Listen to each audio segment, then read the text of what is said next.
When I was 8 years old, I asked the judge, how do I get my dad out of jail?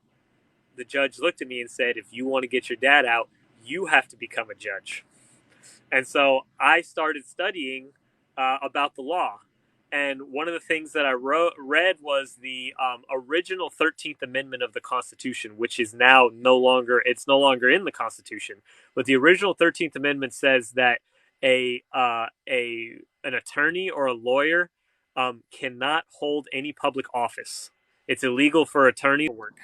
And basically, I explained in my paperwork that everybody in the courtroom has a financial interest in this case, and that it's actually, and why is that?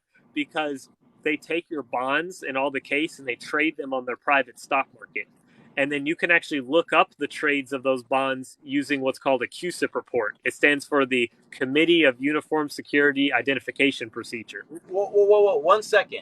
You're saying when you go to jail, you're in jail or prison that you're traded like a stock? Is that what you just said or no? Yes, and they use your social security number to create those bonds. I can prove it too because I have my father's CUSIP report. So I have the report of how much they traded it for. They traded it for $7.42 billion over the 15 years that he was in prison. And so and they do that with all the cases.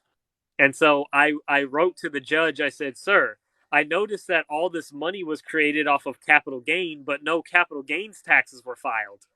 So I need to know who's responsible for doing the taxes and how much you made, how much the sheriff made, how much the clerk made, how much the district attorney made. I need to know where all the money went.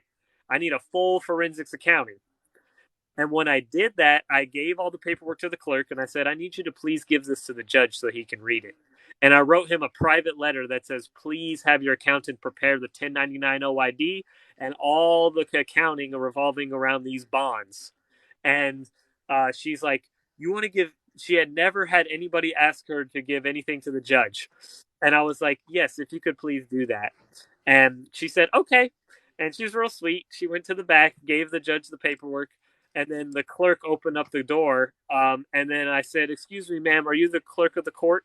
She said, yes, I am. I say, I need you to please take this. And I gave her a letter that said the same thing. Dear clerk, please prepare the accounting for these bonds. And her eyes got real big and she waddled her fat butt to the back of the courtroom as fast as she could and gave the judge